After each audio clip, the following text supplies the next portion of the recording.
Welcome back to another episode of the Any Given Day podcast. I'm Zach, that's Hunter. This will be our Week 12 review. We got a good bit to go over today. We're going to go over some big games. We're going to be talking about, Arizona, Utah, Georgia, Tennessee, Washington, Oregon State, a couple more. But to start it off, we'll get into some upsetting news. I mean, it's unfortunate. Tragic. I definitely wouldn't look up the video if you're wheezy because it's rough. But Jordan Travis got injured, and it was rough. I assume it's a broken ankle, maybe. It's what it looked like on TV. I don't know if they said anything. And I think broken fibula. It was rough to watch. I mean, obviously prayers up for him. Obviously his college career is over. He announced that today that he was obviously his college career is over. He won't be playing another snap for Florida State, which is rough for them. But that was his dream school too, man. That's the worst thing. You hate it. Yeah. I mean, it's not like it was a dirty play either. It was just it just happened. It was a freak accident, and it happens. I mean, you just hate that it happened against North Alabama. Yeah, but I mean, how do you think it affects Florida State going into the playoffs and the ACC championship now without their star quarterback? Honestly, if Tate Rodemaker is who's backup, if he comes in and he's able to go and lead them to a victory next week over Florida, who is also on their backup quarterback, Max Brown. If he's able to lead them over Florida and then a victory over Louisville in the ACC championship, then they still deserve to be in. I don't know if they're actually stand a chance, but because let's say they go and they stay at the 4 seed and Georgia stays at the 1 seed. I mean, are you going to take Florida State over Georgia? Right. I mean, obviously, in hindsight being 2020, right? I mean, as much as it sucks for Florida State, and this Florida State team is still good, you just got to hope that the quarterback is good enough to continue winning games. Because if they win the ACC championship and they can win out and they're undefeated, I think they have to be in regardless of whether Georgia, because if they're an undefeated ACC champ, you can't knock them out, even if they stay at the 4 seed and say Georgia loses to Alabama in a close one. You can't knock out Florida State for a 1-loss Georgia if they're undefeated. You just can't do it. No. So, I mean, it's just at this point for Florida State, it's win out. You have to win out, because if you lose a game and you put any doubt in the minds, if it's a 1-loss Florida State that's an ACC champ versus a 1-loss Georgia that loses in a close one to Alabama, that's something that puts that thought into the committee's mind of which of these teams is actually going to be, competitive in these playoffs. Because, I mean, especially if you lose in these next 2 weeks with the backup quarterback, knowing Jordan Travis isn't going to be back, the committee then knows, okay, this is the team we're getting in the playoffs, not this team that was undefeated going into these last 2 weeks of the season. So it's unfortunate for Florida State, and it's unfortunate for Jordan Travis. But, I mean, it's definitely, they just have to win out at this point. If they take a loss, it puts too much doubt in the committee's mind of what this team is, especially if they lose to Florida and to Louisville in the ACC championship. Things could go south for Florida State real quick, considering how good this season was going. So it is unfortunate, but if they lose without Jordan Travis, they're done.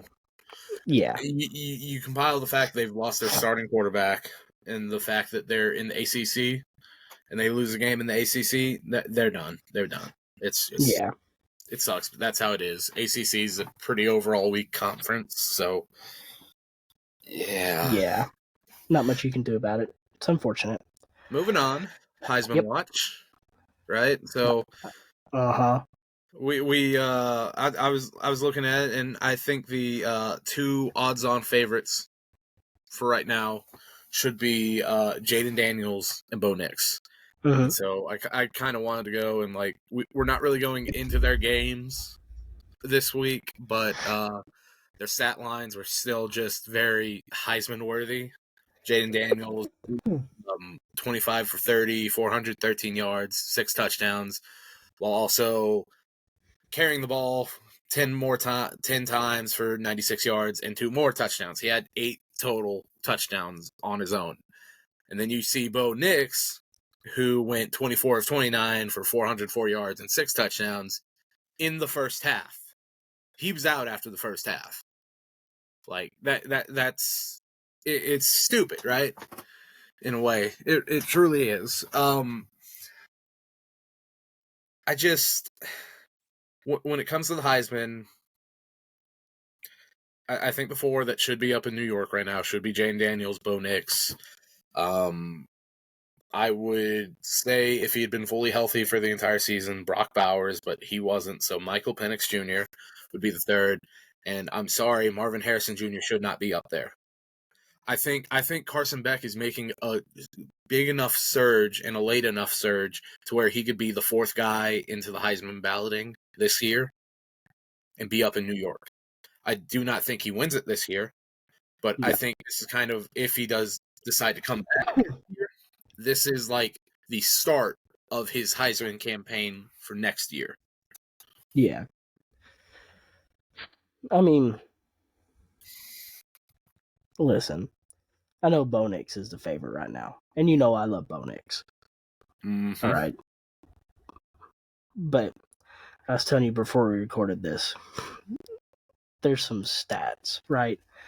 I know Bo Nix put up a ridiculous amount of numbers, and he's been putting up ridiculous numbers all year long, but they haven't beaten anybody ranked this year. The only ranked team they played, well, it's currently ranked anyways. Technically, USC was ranked when they beat them. I know some people like to... Were they deserved?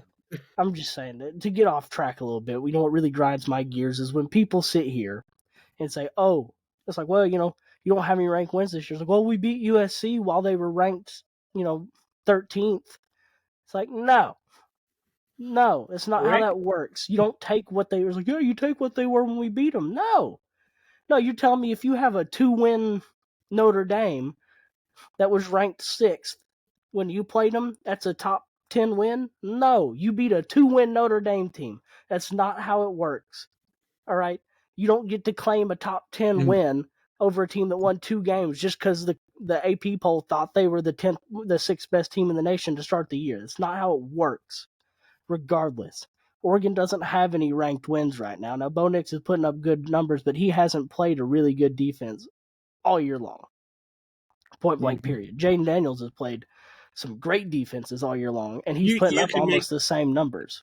You can make the argument for Utah, but it's a thought. I think Jaden Daniels should be the favorite right now.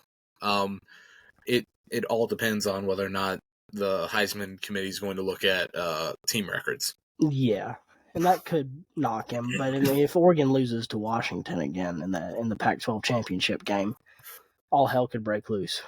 Oh yeah, without a doubt. Slightly moving on, but switching something around on you.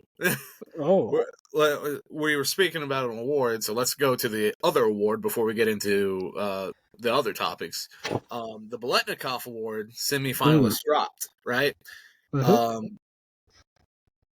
And so that goes to the best overall wide receiver in the nation, and the semifinalist list goes as Brock Bowers from Georgia, Luther Burden III from Mizzou, Keon Coleman from Florida State, Troy Franklin from Oregon, Marvin Harrison Jr. from Ohio State, Xavier Leggett from South Carolina, Malik Neighbors from LSU, Rome Odunze from Washington, Brian Thomas Jr. from LSU, and Malik Washington from Virginia.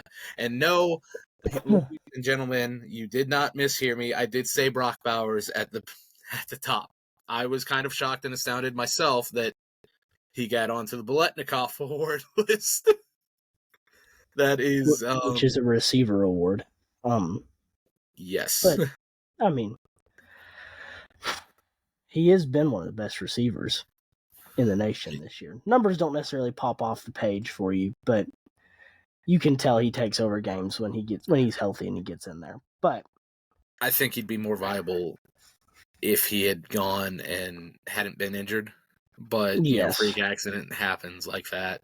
I'd say the 5-1. Like, if we had to cut the list in half and have like 5 finalists right now, I'd say Malik Neighbors, Luther Burden, Troy Franklin, Marvin Harrison Jr., and it's a toss up between Odunze and Washington.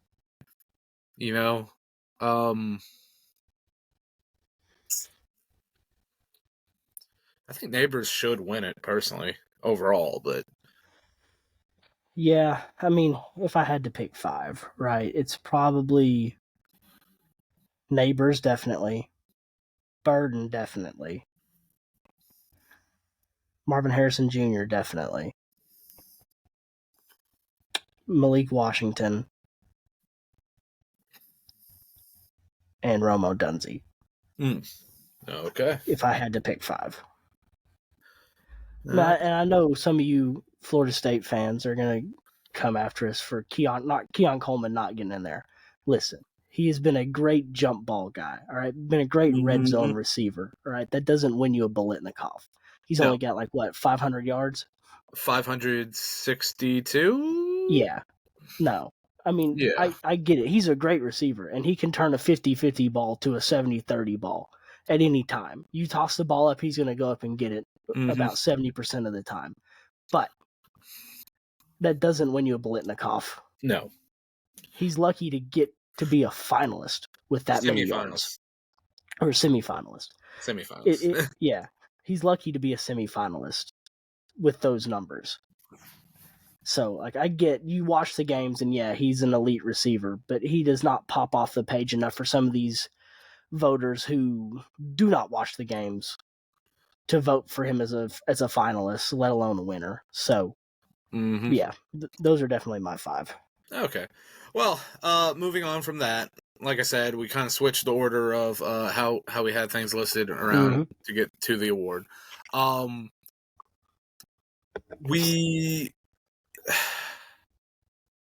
Before we get into the games, I got a few quick things, talk about, some, and one thing is just something I thought was cool that I saw, right?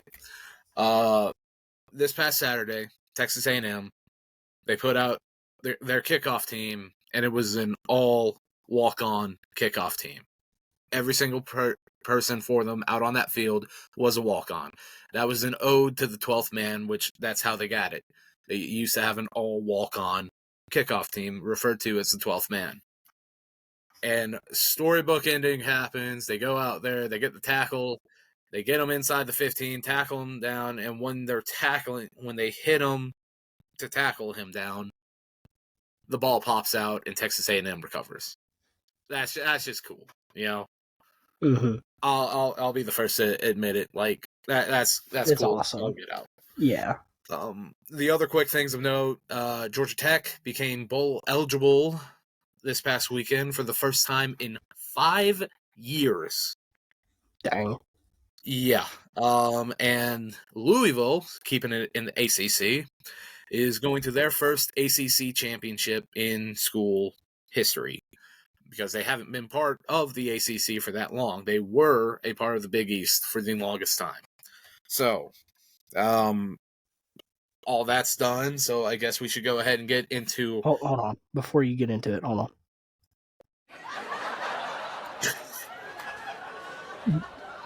I didn't mean it literally. Nah. This was embarrassing. They got skull drug, yes. If the people can't tell, game 1 is New Mexico State defeating Auburn 31-10 at Auburn. Auburn paid these people $1.8 million to come into their house and take their lunch money. Yep. It was bad. They were 25-point favorites going into this game. Auburn was, and they ended up losing by 3 touchdowns. Not good, people. Very, No. very, very not good, very bad, even, one would say. Yeah. Jarquez Hunter was held to like 27 yards, and they only had 65 yards of rushing for the entire game. That's New Mexico State. New Mexico State was more physical, and they wanted it odd. more. I got a little fun fact for you about this one too. So this was New Mexico. What was the stat?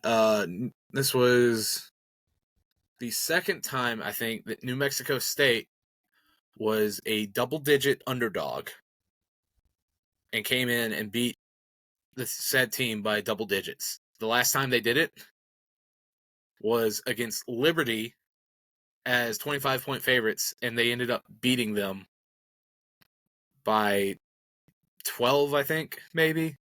And Hugh Freeze was a coach of them back then too. It was coaching Liberty back then as well. So it was not a good day for Hugh Freeze nor Auburn. So moving on to game 2 from there. Well, not even that. What are your thoughts? Like, or have I just said everything? I mean, to give Auburn some sort of, not credit, but hope. I hope this was because they were just looking forward to Alabama, and they will give Alabama a fight next week. I hope that's why they lost to New Mexico State. Because if it's not why they lost to New Mexico State, Hugh Freeze may not have been the right hire.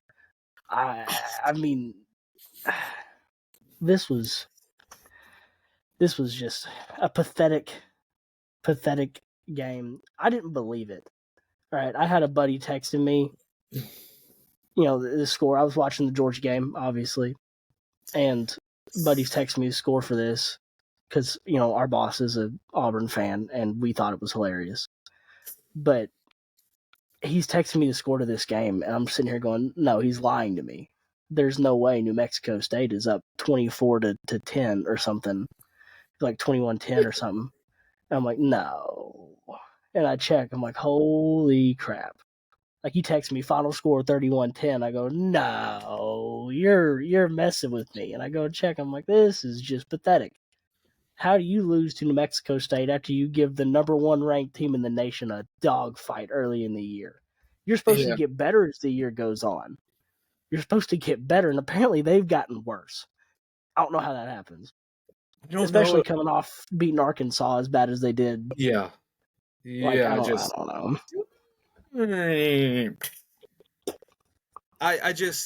I look at it, and I think I am with you. They had to have been looking forward to Alabama.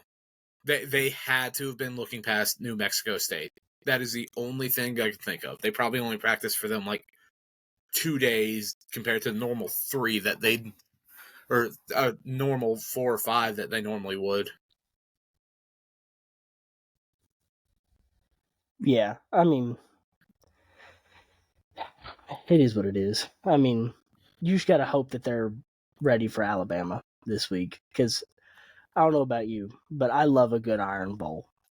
As a Georgia fan, watching the 2 teams I hate the most, other than Tennessee and Florida, to come in and beat up everybody, I love it. So, like, one of my favorite games to watch.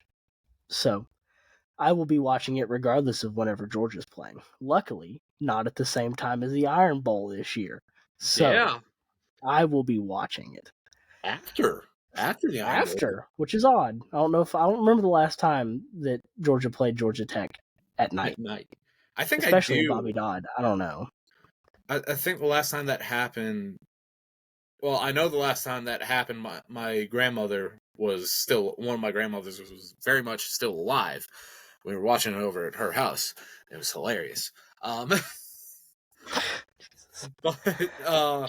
moving on to game 2. Yep. Number 16 Iowa defeated Illinois 15-13. Such an odd score.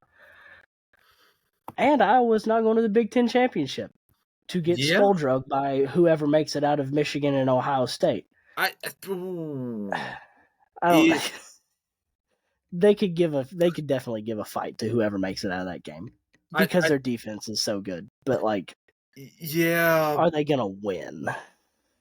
I think if Iowa ends up going against Michigan, they could actually put up a dead-gum good fight, a really good fight against Michigan. Yes.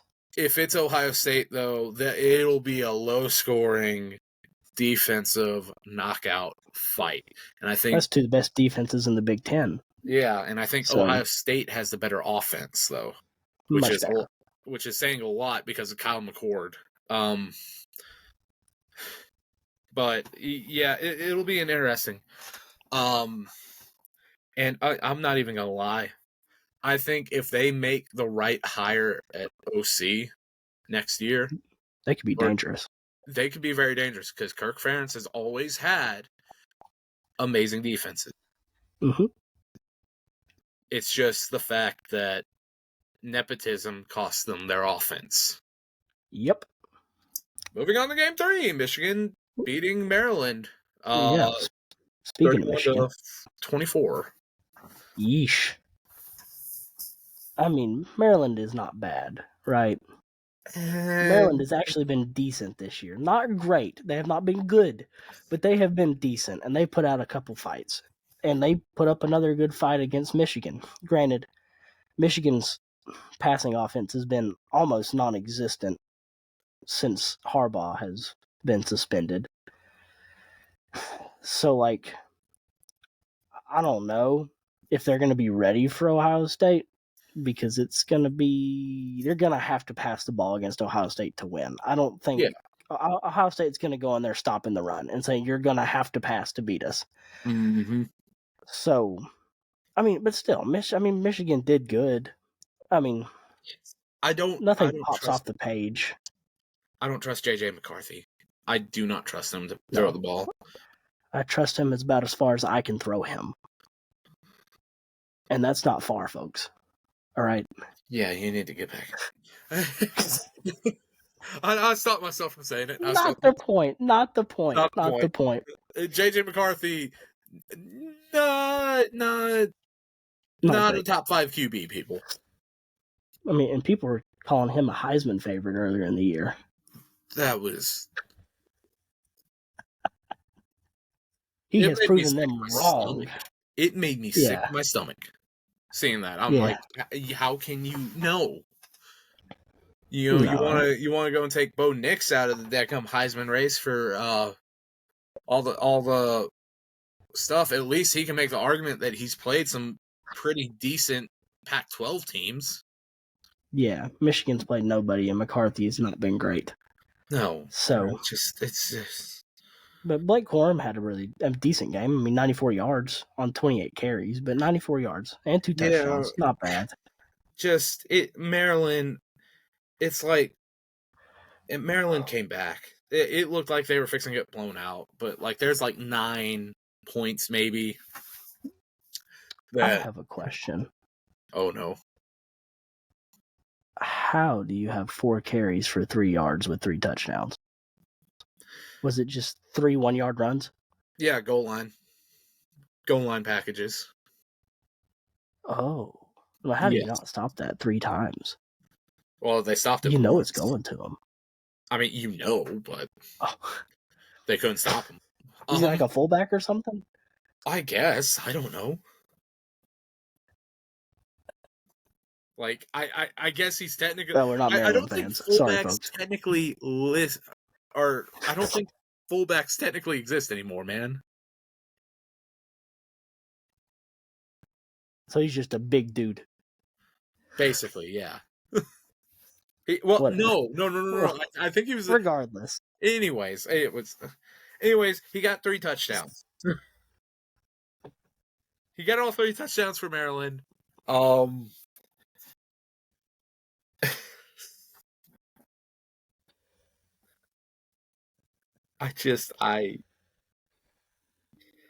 I mean, go. Michigan can't be playing games like this if they want to be in the playoffs, right? I mean, you can't. I don't know. Michigan could have pulled off the upset, assuming Maryland could have pulled off. Young Tagovailoa. I'm sorry. Who did I say? You said Michigan could have pulled off the I'm upset. sorry. Maryland. Might as well have been. No, yeah.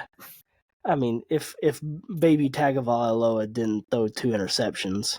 Yeah, it's like he'll make some really beautiful throws at one moment, and then the next moment, just like the most stupid, what are you doing throws. Like that wasn't even towards your guy.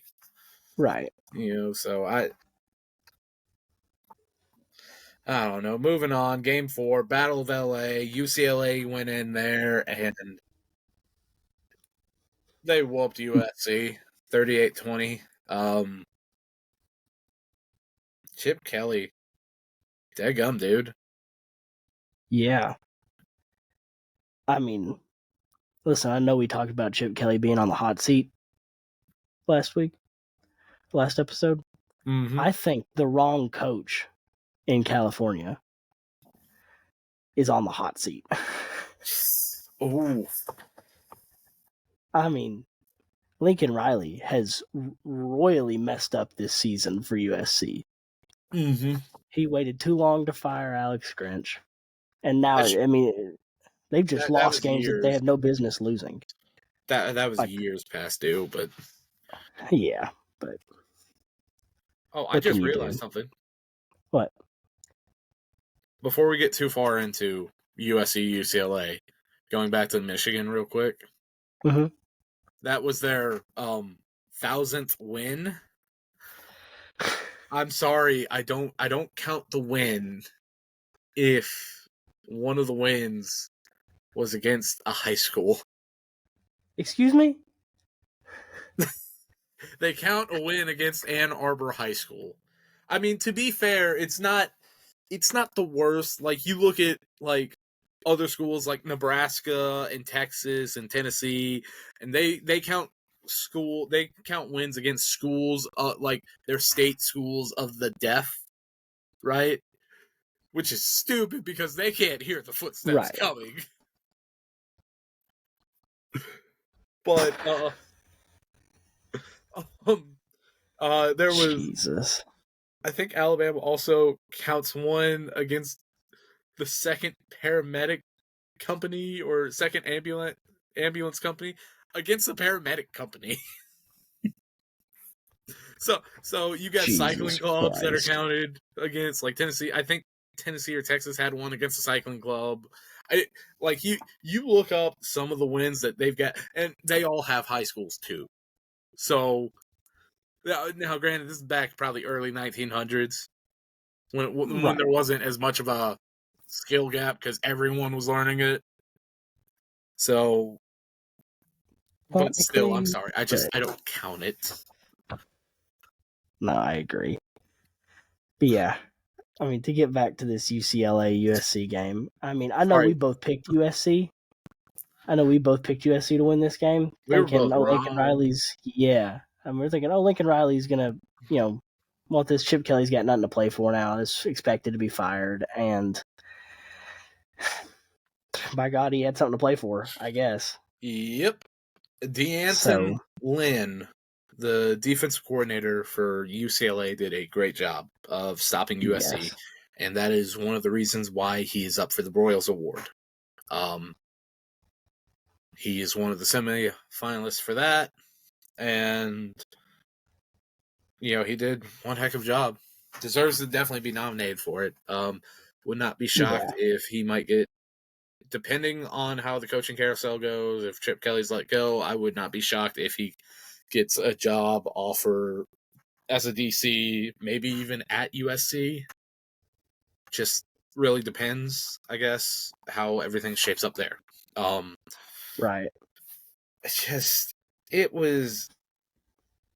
You look at Caleb Williams' stats for this game, and he did everything he could, but... Yeah. Just wasn't enough. Like I said, the Anton Lynn, UCLA, they've figured something out to stop the offense. Yeah. I mean, when you pair USC only having 3 rushing yards and having an anemic defense for the entire game, I mean, it was just a recipe for disaster.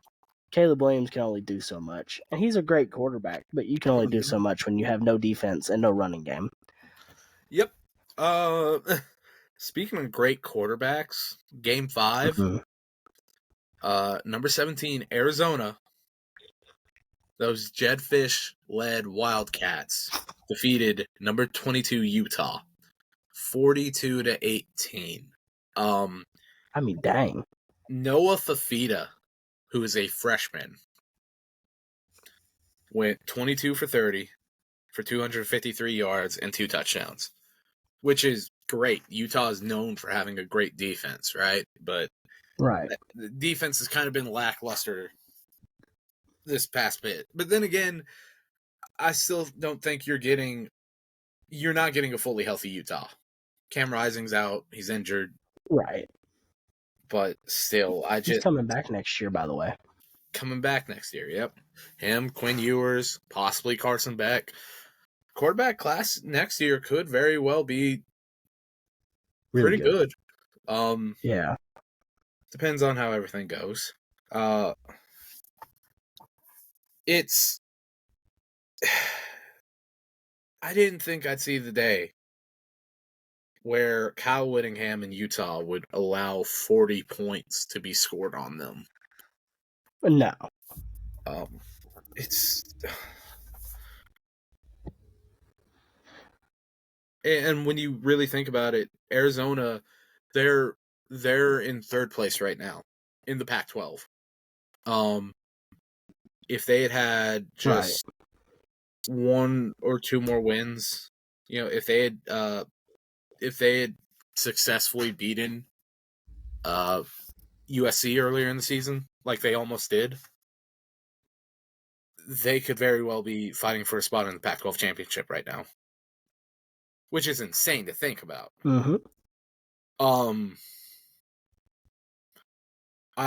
Jed Fish, if he stays at Arizona, they're going to be dangerous, especially next year. You give Noah Fafita another year to develop, son. That's actually pretty dangerous. He's gonna be really good. Yeah. And I want to say we both picked Utah for this game. Yeah. We we deferred on Kansas State. We were wrong. Oh, yeah, we were both wrong about this game. We deferred on Kansas State. I was right on that one. Picked K-State. Let's go. Right. I won some 5 and on and then the other one we deferred on, well, that was the game of the week. That one, we'll get into that one eventually here in a bit. But moving on, Game 6, number 1 Georgia beat number 18 38-10. Not even Dolly Parton could go and save Tennessee in this one, nor Peyton Manning. Which I'm sure if they had somehow found a way for Peyton Manning to strap up, Kirby Smart would have just picked him off again. But that Tennessee was in it for a play, maybe like the first quarter. It felt like they got the one play because the true freshman inside linebacker went to the wrong gap, and Jalen Wright was gone. But after that, Jalen Wright only got 15 more yards for the entirety of the game. It was not good for Tennessee. I don't know what it is.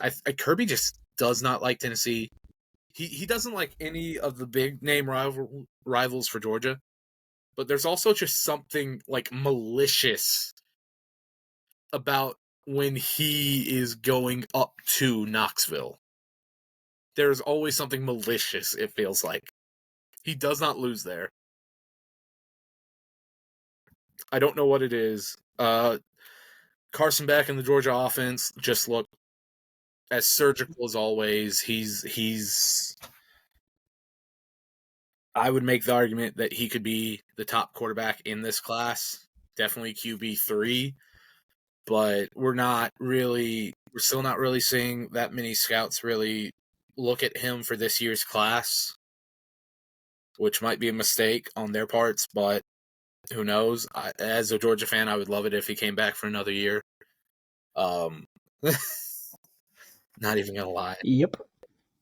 What were your thoughts on this game? Try, please, to remain as unbiased as possible. I know it's hard with the shirt and everything.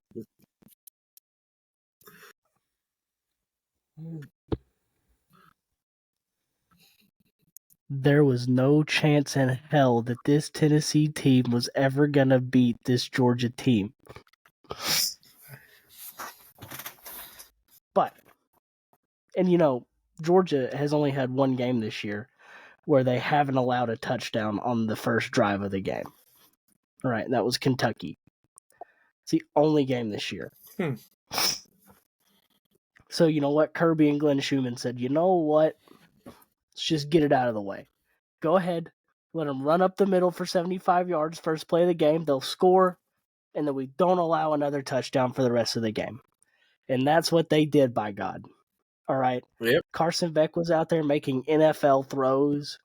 I mean, it's ridiculous. This dude's pocket presence is ridiculous. I don't know why more scouts aren't looking for him, because he's making NFL throws in college. I mean, he's doing great.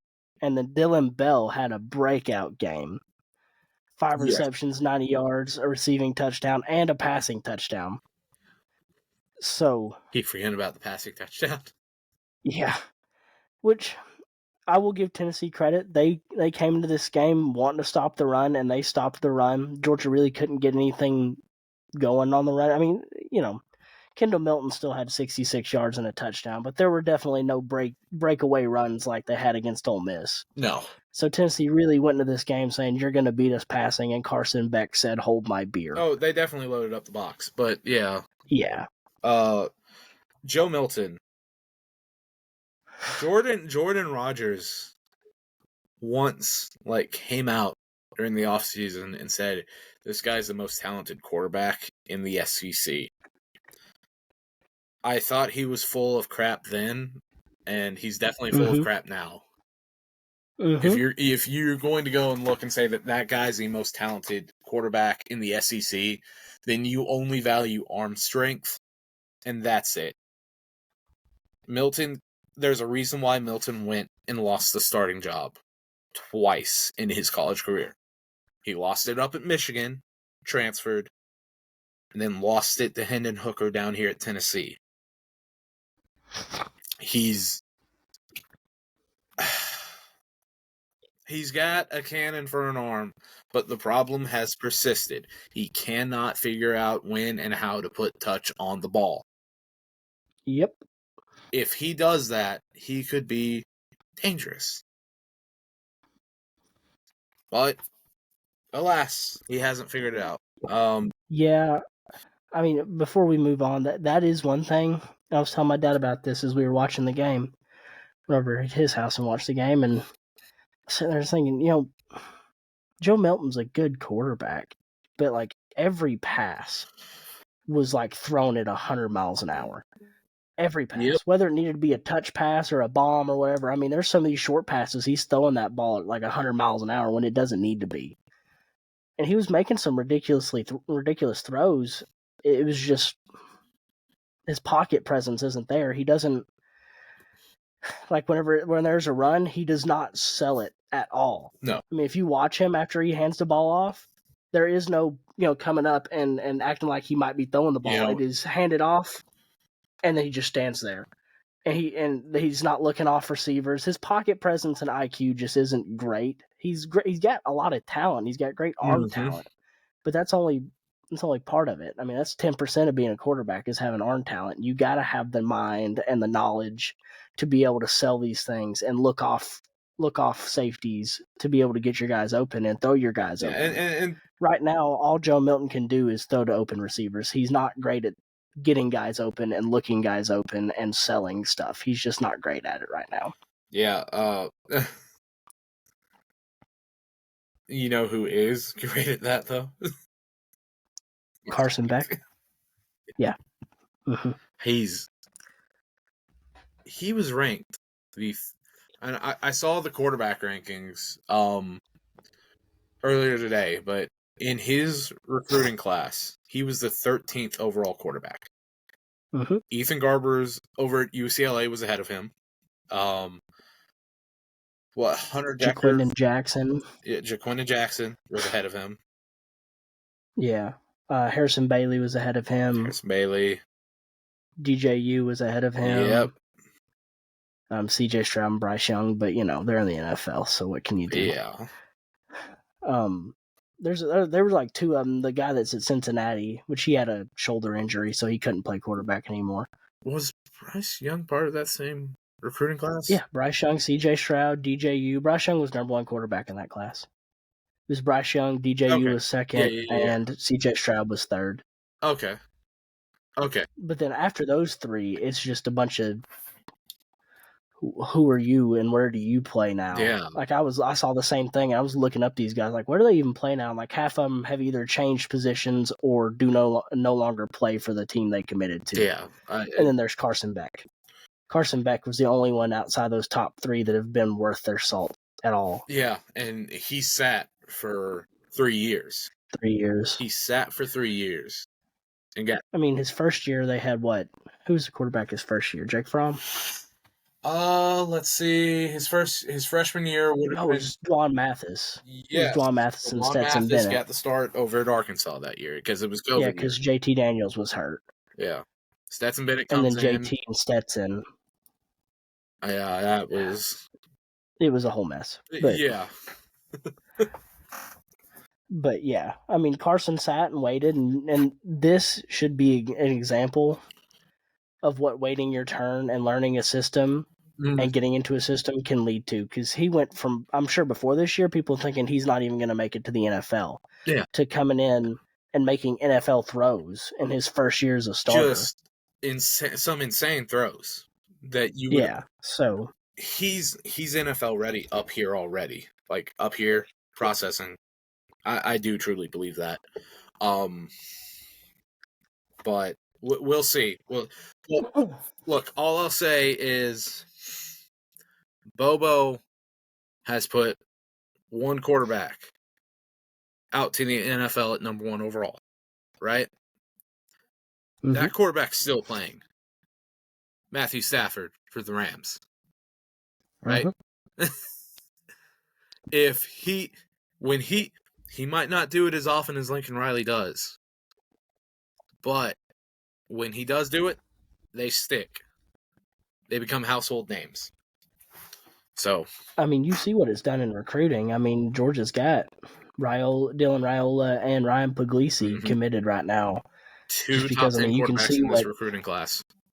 Yeah, you can, and Bobo this isn't new for Bobo. Gunnar Stockton, who's the third string for Georgia right now, almost committed to South Carolina because of Mike Bobo. Mm-hmm. So, he's got something figured out. Yep. So. But enough talking about our preferred team, obviously. The next game, number 7 Texas. In our 7th game, defeated Iowa State 26-16.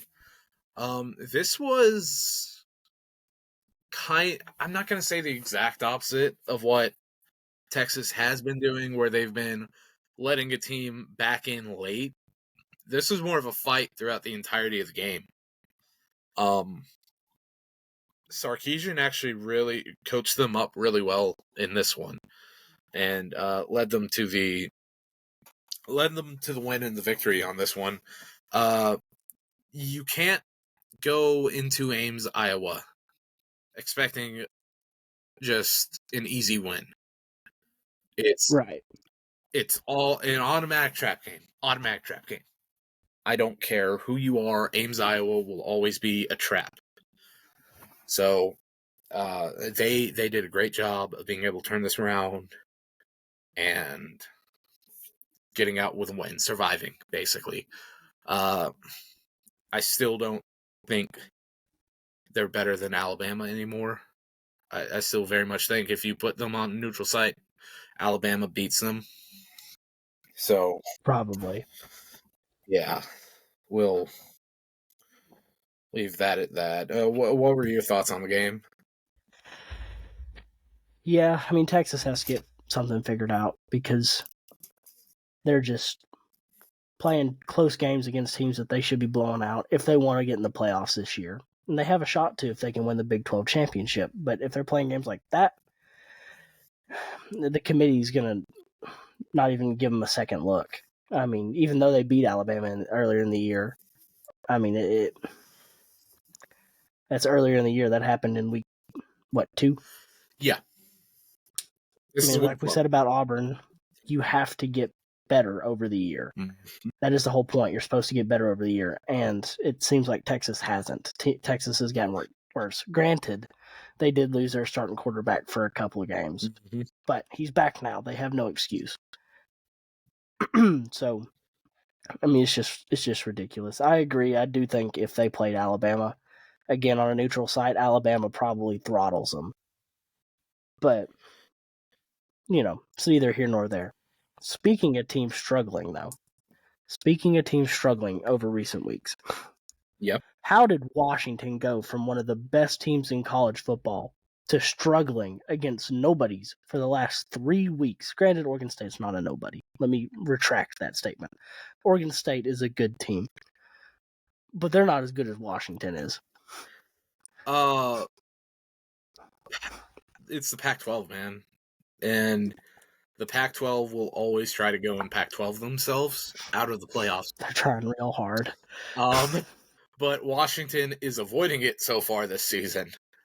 Somehow. I would say though that it could possibly happen, right? Where Oregon might in a situation where Florida State wins out, right? Mm-hmm. Oregon goes and beats Washington in the Pac-12 championship and avenges the loss. That might be the Pac-12 in themselves there. Florida State doesn't win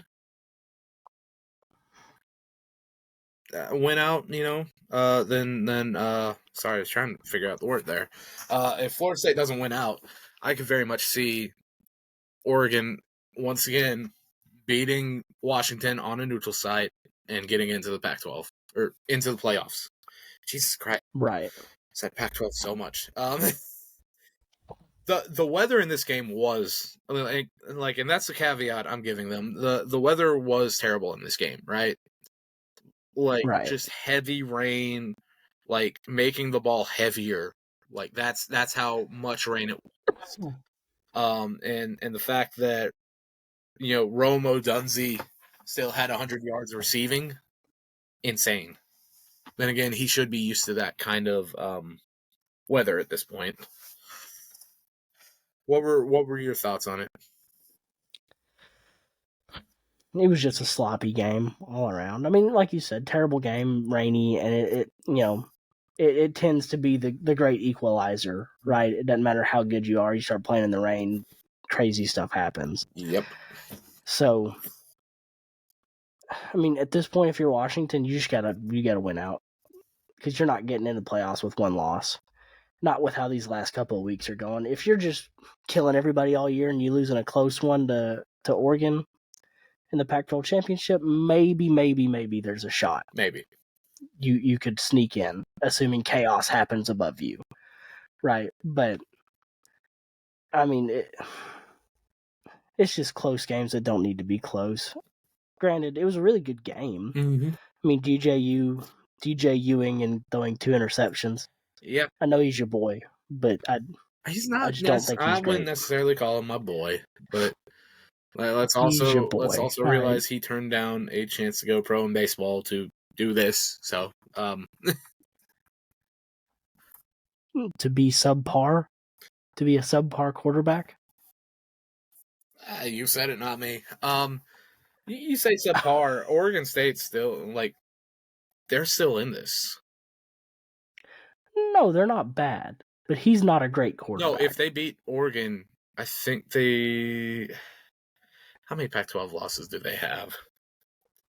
I think this is the second. If this is their second or first, if this is their second Pac-12 loss, then in theory they could go and beat Oregon next week and be in.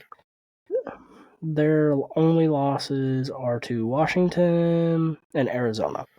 Okay, and so with those being their only 2 losses, they beat Oregon next week in the Civil War, then that would make them tied.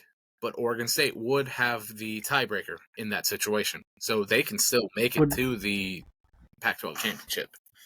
Wouldn't Arizona get in then, though? How many losses? Oh, Arizona lost to Oregon, didn't they? Well, Arizona's third, are they not? Yes.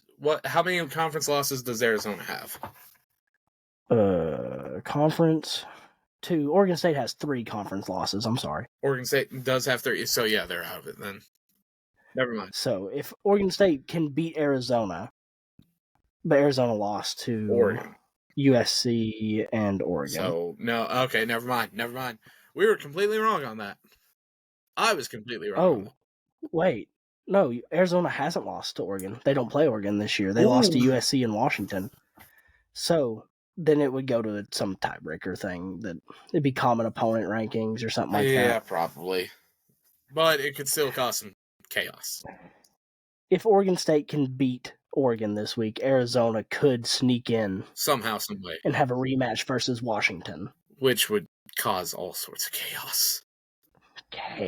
And I love it. Let's do it. Come on, Oregon State. Chaos. On to our last topic of the night, our top 6 predictions. I think the way I view it, Michigan was sloppy enough this past weekend where they could get moved down. They struggled with this win against Maryland when they're not supposed to be struggling against them. And who knows, maybe it was the fact that it was the lull game in between Penn State and Ohio State, their 2 biggest games of the year. But I looked at it and McCarthy struggled. They just didn't look really that good to me. Later on in the game, early it looked like it was going to be a blowout. It wasn't. And that's why I'm going to go and actually put my rankings as Oregon at 6, Michigan at 5, Washington at 4, FSU at 3. And I'm putting FSU at 3 because I think until they are beaten, they are very much deserving of being there. Right? So you got to give them a chance. Because if you don't, you won't know if you have a Cardale Jones situation, right? So FSU, so Oregon 6, Michigan 5, Washington 4, FSU 3, Ohio State 2, Georgia 1. I'm keeping those 2 there because they both looked great this week. There wasn't really much need to flip one way or the other. So yeah, what are yours? I'm probably just going to keep mine the same that they are. Yeah, I agree. Michigan struggled, but at the same point, I don't think the committee's going to drop them until they lose. Same with Ohio State, same with Georgia, same with Florida State. I don't think they're dropping anybody until they lose. Unless they think Florida State's just that bad, but they just came off a big win. So, I mean, not necessarily a big team, but a big point-scoring win over a nobody. So, I don't think that they're going to drop anybody. I think it'll still be Georgia 1, Ohio State 2, Michigan 3, Florida State 4, Washington 5, Oregon 6. Fair. Well, that's going to do it for us tonight. Hold on. Well, before we close, I do have a fact for you. Oh no. This is a little old. I forgot to mention it whenever it happened. Did you know Missouri is the only team in FBS history to beat every single FBS program from the state of Tennessee in a single season? Huh. They beat Middle Tennessee State. They beat Memphis, Vanderbilt, and Tennessee all this year. Okay. Okay. Did not know that. Hey, look, did you know that Georgia Tech lost to Bowling Green, which is an Ohio team, right? And Georgia beat Ohio State this year. Not during this season, but this year. The game didn't end till the new year. So, Georgia's undefeated against teams from Ohio this year so far. Georgia Tech isn't. I don't know. Jesus. But before we go, we do need to go and give a slight update on the schedule. So we're going, because of Thanksgiving, because of the Egg Bowl happening on Thanksgiving, that's going to be one of the games we're going to cover. So we're actually going to go ahead and record our next episode tomorrow night so that we can get it out on time. So we're recording this one Monday night. We're going to record our Week 13 preview, our Hate Week preview Tuesday night so that we can get it out Wednesday. That way y'all can go and watch it then before y'all have to go and get to Thanksgiving dinners and all sorts of stuff. That way, not only that, also so we can go and get to our Thanksgiving and have Thanksgiving with our families, you know? So we're very much a family show around here. Yeah. So except for towards tech fans, you know. I hope all Tech fans' turkeys are cold and they find curly hairs in their green bean casserole. Good night, people. Good night. Everybody have a great Thanksgiving. We'll see you tomorrow night. Bye.